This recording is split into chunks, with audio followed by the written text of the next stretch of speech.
हम पूरे परिवेश को देखें, पूरे एशिया को देखें, सिर्फ न भारत को, तो जो बसावट हुई वो छोटी छोटी बसावट तो गाँव में हुई ही, और जो ज़मीन से जुड़े हुए लोग हैं, जो मेहनत कर सकते हैं, ज़मीन से जुड़े रह सकते हैं, वो गाँव। जो सीधे मेहनत नहीं कर सकते हैं, पढ़े लिख के दूसरे काम, वो शहरों में और दूसरी सेवाओं में जाना शुरू हुए। कारण आज कमोबेश शहर में रहने वाले लोग प्रकृति से दूर हैं।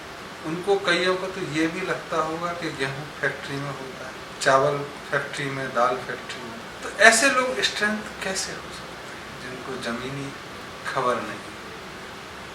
और एक आगे बढ़ने के पहले एक मोटा मोटा चीज बना लें कि दुनिया में कोई भी देश, कोई भी मतलब 100 बरस से ज़्यादा बिना जमीनी उत्पादन के, जमीनी कृषि व्यवस्था के खड़ा नहीं रह सकता है। चाहे वो सिंगापुर हो, हांगकांग हो, ताइवान हो, दुबई हो, शारजाह हो। आज जो तुमको तथाकथित देश खड़े दिख रहे हैं, ये औद्योगिक क्रांति की और औद्योगिक उत्पादन की अधिकता और दलाली की अधिकता के कारण सरवाइव करते हुए दिख रहे हैं, जिनका खाना उन्हीं गांवों से आता है।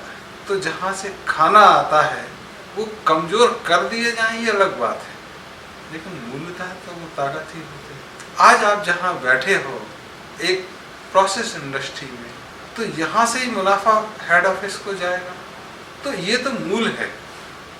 हेड ऑफिस वाला, ये प्रधान ऑफिस का आदमी ये कह सकता है कि साइट का लोग क्या होता है, गांव का लोग क्या होता है। जिस दिन खाना नहीं जाएगा उस दिन समझ में आएगा।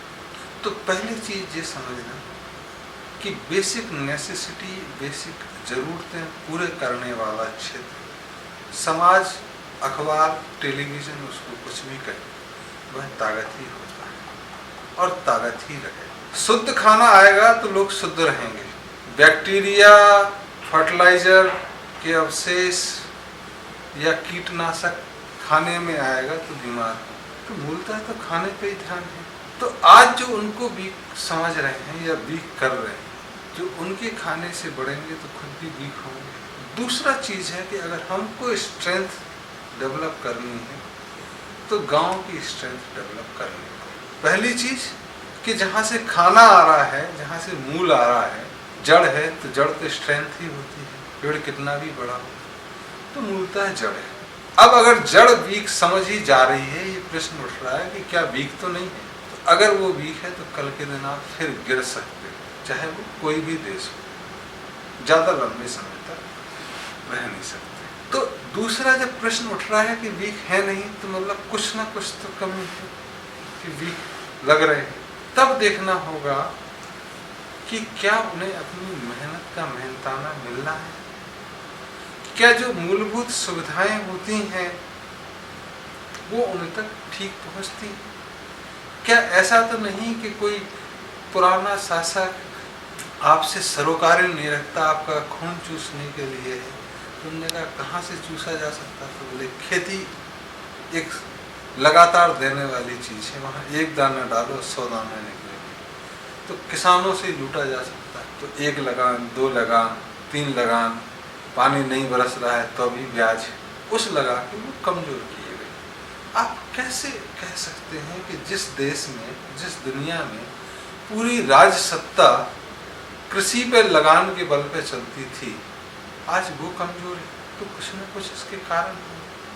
तो अंग्रेजी राज्य में आपके यहाँ से सस्ता साधन ले जाके, सस्ती चीजें ले जाके, जो जबरन डंडे के दम पे ले जाई जाती थी, कारखानों में इंग्लैंड से या दूसरे मुल्कों से वही चीज महंगी बिकती। क्यों कर आलू की चिप्स 10 रुपए किलो की आलू की चिप्स 300 रुपए किलो बिक रही है?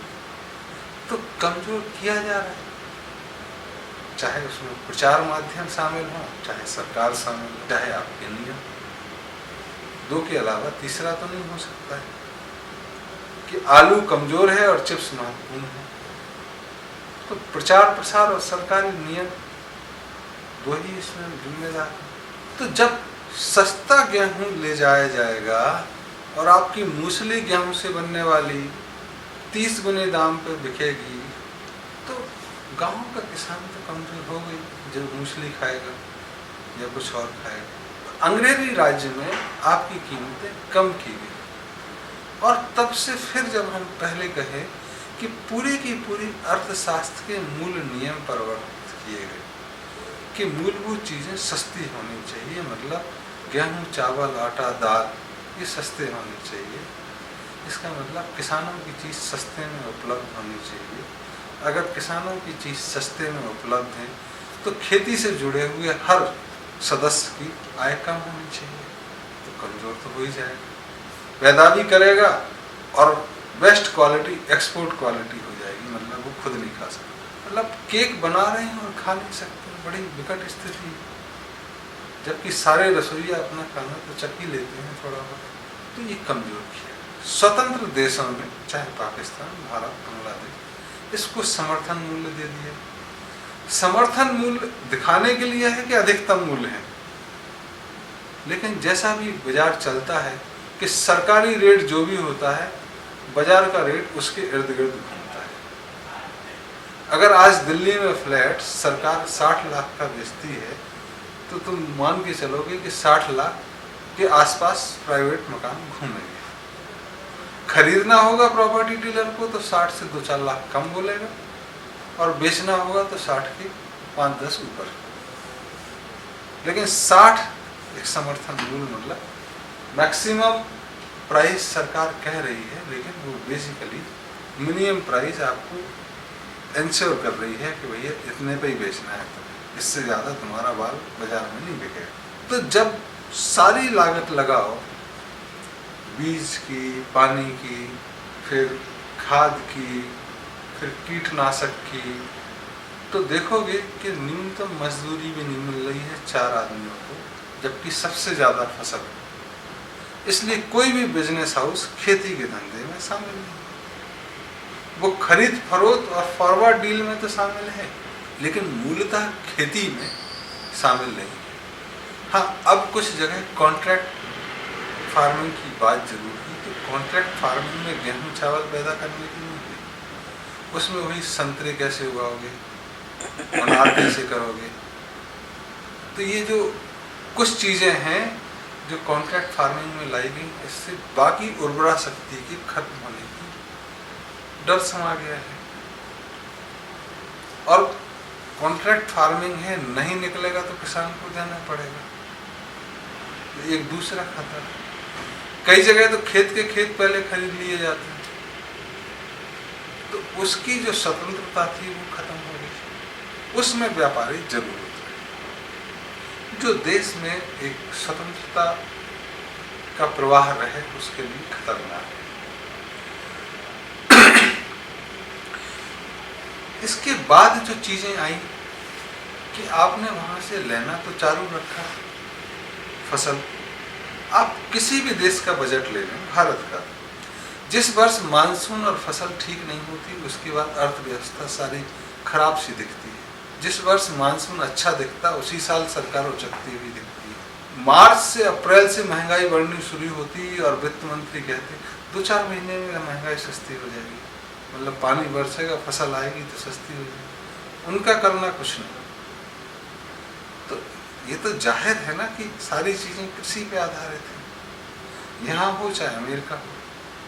दिखती जरूर ऊपर से है कि पेट्रोल से इससे उससे बढ़ती है।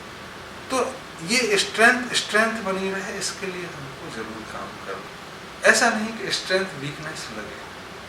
तो भारत में जो रोजगार के लिए 4 चीजें बोली गई हैं, उत्तम खेती, मध्यम व्यापार, निकृष्ट नौकरी, भीख निदान, ये इस तरह से ही हो तो बेहतर है। लेकिन आज कमोबेश तुम देखोगे कि दुनिया में लोन लेने वालों का, उधार लेने वालों का, भीख मांगने वालों को कितनी आसानी से, आप चाहे वर्ल्ड बैंक से हो, एशियन बैंक से हो, कहीं से उधार मिल जाए, उसमें शान ज़्यादा दिखती है। सब लोग लगा है लोन मिल जाए यार, बटेगा कैसे बटेगा पता नहीं, वो शान है। नौकरी के लिए मारामारी सबसे ज़्यादा है, चाहे सरकारी हो, नौकर बन जाए। व्यापार जैसा पहले था दूसरे नंबर पे था, आज तीसरे पे। भीख, नौकरी, व्यापार और खेती चौथे नंबर पे, जिसको शीर्ष पर होना चाहिए। क्योंकि शीर्ष पे खेती नहीं है, जिससे राज सत्ता जिसके ब्याज से चलती थी, आज उसको आप मिनिमम सपोर्ट प्राइस देते हैं, समर्थन मूल्य देते हैं, और उस पर टैक्स छूट के बाद भी उनकी हालत खराब है। उससे टैक्स छूट का फायदा कुछ लोग लेते हैं मैनिपुलेशन के लिए, कि दूसरी इनकम को हम उसमें दिखाएंगे। अगर हमको ठीक करना है तो कृषि का समर्थन मूल्य हटाना होगा। कोई नहीं खरीदे तो आप सारा खरीदो, मैक्सिमम मूल्य ये होगा, वो हमको काफी बढ़ाना होगा। उससे जनता को शुरुआती रूप में थोड़ी दिक्कत होगी, लेकिन लंबे समय में जो रोजगार के लिए मारामारी है बड़े शहरों में, देश का युवा वर्ग उसकी तरफ प्रवृत्त होगा। तो आपके उसको महंगा करते ही जो दूसरी समस्याएं सुलझने वाली हैं, वो रोजगार की, उसकी तरफ हमको दृष्टि रखें। तो जैसे इंडस्ट्रीज में हमने कहा, अगर 40% प्रॉफिट आप मैन्युफैक्चरिंग प्रोसेस में अलाउ करते हैं तो 40, अगर मैन्युफैक्चरिंग में 20 करते हैं तो 20, तो how much profit is right, वो हमको देश काल में निर्णय करना होगा, जो बदलते समय में बदलता भी रह सकता है। उसके हिसाब से खेती में भी उतना ही मुनाफा देना जरूरी हो। समर्थन देना है तो बाढ़ में, सूखे में और अन्य प्राकृतिक आपदाओं के समय आप किसानों को समर्थन दें, और पूरे के पूरे गांव को एक बार फिर से बनाने की जरूरत है। क्योंकि गांव में जो छोटे छोटे घर हैं, जगह होते हुए भी तंग गलियां, नालियां खुली हुई, मच्छर, ये सब बढ़ गए। ये इसलिए भी बढ़े हैं कि आपने कहा आप हमको वोट दो, हम सब कुछ करेंगे, हम वेलफेयर स्टेट हैं, बस की है नहीं। किससे कराती है सरकार? सरकारी नौकरों से।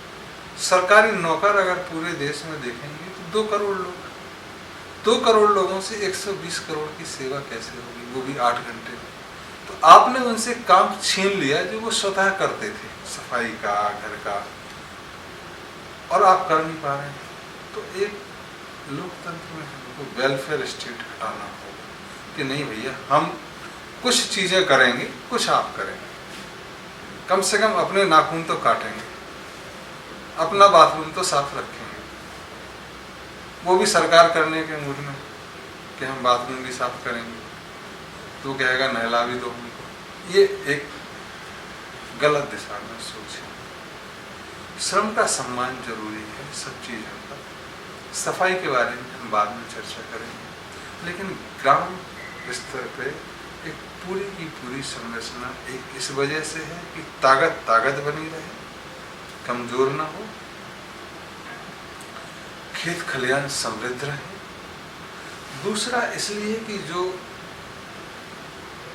अंग्रेजी राज्य में और तथाकथित क्रमशः आक्रांता के द्वारा सिताए हुए होने पर लोग जो जंगलों में भाग गए थे, उनको मुख्य धारा में लाना है तो ग्राम को ठीक करना होगा। तीसरा, रोजगार, नौकरी पर जोर कम हो, रोजगार के लिए ग्रामों को ठीक करना। चौथा, हमारी प्रकृति बनी रहे, इसके लिए ग्रामों को ठीक करना। और भी कई कारण हो सकते हैं कि शहरी तनाव से दूर जाने की जिसकी इच्छा हो वो वहाँ रह सके। तो प्रकृति के पास रहने के फायदे तो हैं। इन सब को सोचते हुए जो आपका प्रश्न है कि गांव वीक हैं या स्ट्रेंथ है, they are certainly strength and we have to make them more strengthen them so that they work as a pillar for our all-round development. Weak कतई नहीं, हमको स्ट्रेंथ को और स्ट्रेंथन करना।